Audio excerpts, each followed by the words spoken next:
awanga kerenye radio seku na iki radio seru seru ndan sabateri American Floyd to woma kwanye geline Suleiman Koker ingénieur agronome nara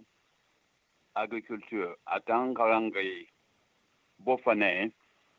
akarang Somfonia akarang Fulaya Kindia akarang Moscou Russe Borima akarang Allemagne Dortmund Allemagne Borima awa Suleiman wong tawe nan na fala febi ki itawe na ganyi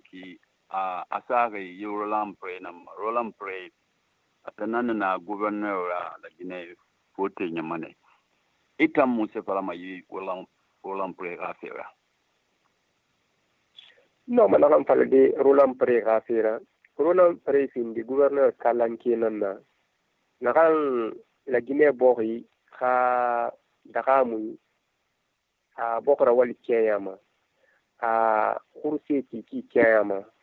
a bori bunsi khayma wuri ba fata kiyama ne biringa lenkene a birimbe arawal makina hay la France bori nu la Guinée bori no narawal de kina hay atide minebe tina donc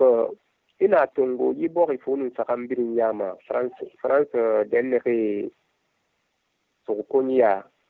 la Guinée nanga daka mu nugo yi bori birimbe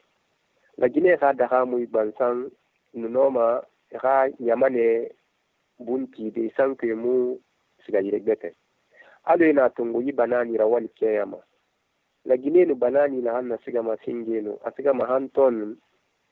keme ulu moye funye fanton siga anton ulu tungo solma sakan ana kandi kapi fannaki mango naki le fure fannaki kurse ke ya famma na tungo yininge siga ninge ulu keme na kanu noma re hayi fande siyo yereyo na panza ulu keme ina tungo yeke kema yeke suku fe fanura yiro waka fanyira ina tungo tugima tugi fore tugi nuna nugo anun tungore le nu sigama kumi dole nu sigama kaki nu sigama donc nabiri nu la Guinée malire nenu alko aga daga mi khayirwa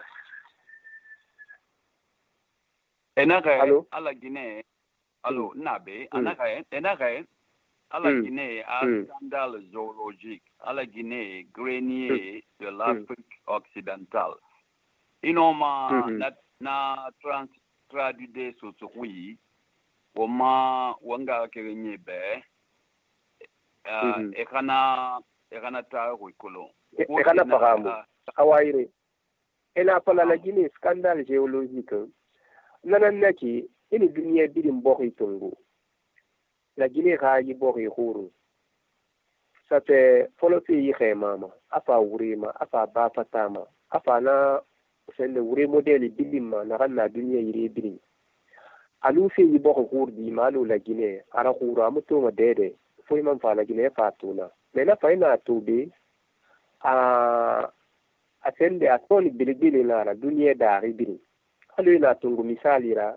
inu bafata tungu bafata na hambirin na duniya ina tagun dogode saran na dogode firimbirin na la Guinée ne na ne fala ne scandale géologique parce que na modèle to khono yire aman na wal yagun o mo kobri bebe samara wal se kire asirin be fa inu wure fantungu wure funyi na hallo duniya birin inu na fa tagun firinna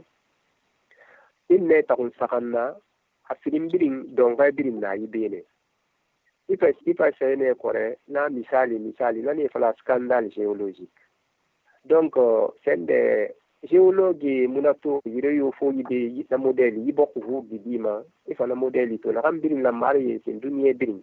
ala fana birin manan la Guinée donc na ne fala scandale géologique bon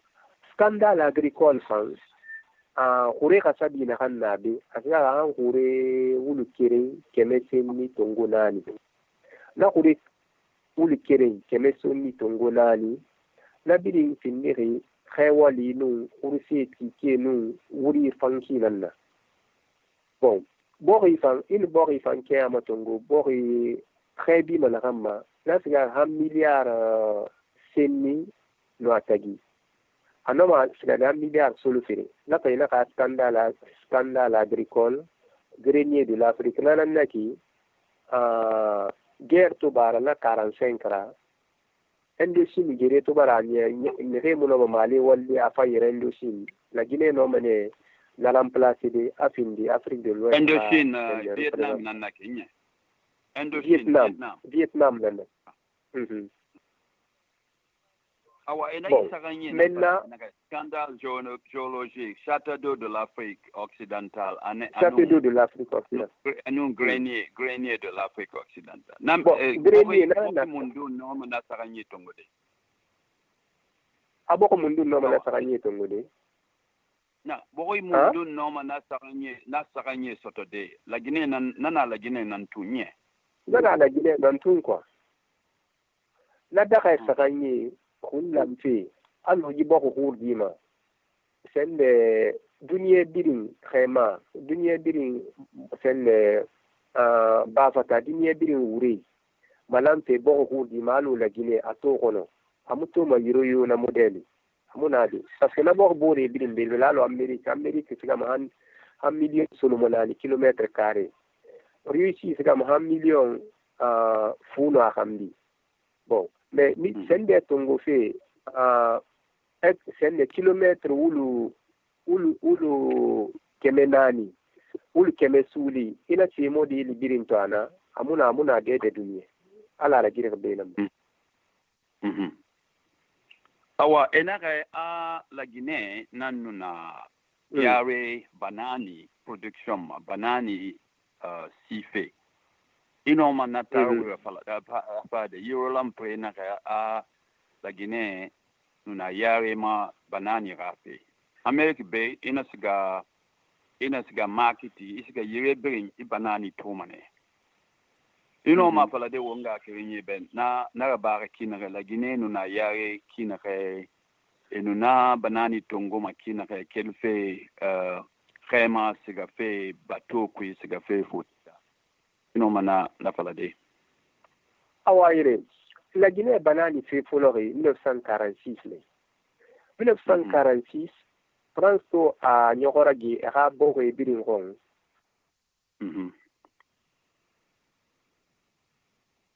cherche bilibele tide na lu fulaya na kan no banani bangwe sende fofia sen kobe anun le furi rawalde mais eto wali folo sembesto banani na mafure eto sembesto banani na sembesto ena kara din sende benna birin mafurkaria balakena naki centre pilote na menne bon ena kara din libre kama anun koya la temu libanais syrie anun forte fire nan no afi bon fori for sa kun kol parce que to barato korena kaya na bo fene ena fori fantungo ena mira so ayama ne fan kaya marque soto quoi kafini ka marque soto nana ni ko 1950 biri la Guinée na rafindi premier producteur a dunia biri banani nanan la ton nan ga han ton wulu keme wulu moyen nye bon funye ma biri fan enu funye produit ma han wulu tongo solo masaka café fan no produit ma cacao no produit ma wulu fu sende pomelo tangelo anu pia ne biri no produit ma donc na biri aniene la Guinée no kha daga mu ina tiyare yi bori punu sagam biri yara aluma woma tugi na hanna be yiki tugi bore yire ta esi mele be tan tugi si khay tenamma amam bogi ma tenamma na tugi na kan si khay temani amam bogi ma tema na ka daga bo anu na ti be do parce que na tun ko turi na hanna ki na se je be nan famma si ne ma fotita bon il fa tongo man na tugi tende na tugi améliorer na fan touré bo mais na tan khori touré mbo in bore fanke amaton ika ki na ma gom kopal anun fure la bilin no kama malagina fanyi ranu ra samma futita bon asirin be kore kumi na hanga fe horo fe duniya to kumi kui ino ma se suli bilin da mini be kumi ture kumi dole anun jele royal anun se bete ne resoma den ne santé ya ti kui quoi donc ne bilin sigama fanyi rana terme den le temps colonial la bilin den l'organiser pour tiratan awa yi banani na ganyi ke ni produit makina ga ina itongo ma di kanin por kanin France foteta lagine ta awa inu banani ga maganin kito organiser kina ga folo fe Conakry por ma hasa do kankanna kilo kemeseni kilo tongo seni no firinara rai kira donc na rai kira lu nyere mane gese ga no mari koy na rai kira to nyere mane ki adangi ke den ne biri folo fe sendema bibre kama aska koya asga mamu asga dabula asga sende kurusa asga hankan woto kira na no ti ne biri ma na si biri ma kan fe na rai ma gare na en mala na gare ma rai tanda tongo ma menne afara kuna por donc na kui na si malam fi na gar hungwe ma fa fi kuna gar central ma pa porra na mu dangi ma khisa kanna ni bar su kuna abar por fanni an por fanni siga fi futita fi funu sulinara abar Marseille abar Bordeaux donc abar na me magazeli ko ma kiteni awa yi banani tangali de nagan na samba mafutita tan na tangali de bon banani na samba mafutita nagan sembesto parce que aganya ko yinu mbure nya ko kire mar mania na nara bon mania atande di na mania bon parce que ko mania kali menere sen arrondissement de la Koya annual momenne la meni walkina annual momenna gira menna ngali tongo mania i banani firin de kore banani petit la banani dunke na ramuku ya lo mania mais atanya ko nyimu mania le mania na banani petit banani dunke na atamuku ya lo mania nanam fan sembe so ba mania ra na atanya ko nyimu mania le awa yi lagine nanu na yawe lagine tan na yawe tan kanariti bon na yari kana la Guinée makina re yokon so c'est politique kiraya ma la Guinée non France tagi 1965 ra kafi embargo na sa la Guinée a produit ma folfe banani ma asga funye ma aska le fure ma aska mangue ma aska café ma aska cacao ma donc ne mun ne tongo ma sono tiga fera fotita anu walken lu sende khaise kolo inulu nye kirem wali nye tri nye sa nye na nye suli wali imfa imuno ma na kobri mambiri o de khano walde na anye banani fe le fruit mango fe ana kala la Guinée awa donc na kana wontan etan la Guinée tan no mun sera bade ayi apindi premier producteur awaire bon la tabarkala la Guinée no ma katade afini premier producteur mais que la Guinée kiremuna no ma parce que il c'est wali emuna matide emuna ma na place sokade parce que foi mangana circuit commercial et bri ka kate hale brinso donc la Guinée wa mana stofé to alo tingue alamale alo comment dirais-je et organiser qui la tingue et fonds d'investissement créé fonds d'investissement on a un fonds d'investissement privé en Guinée Floride donc parce que maintenant Guinée Floride a un fonds d'investissement il couvre kanye bring le reina dunia ko bring no couvre ça des meni on mangile ira wala parce que la Guinée banani aya ama mehe mo korengene amuna marché mo koy dan d'Amérique latine banani nan tunanu funye donc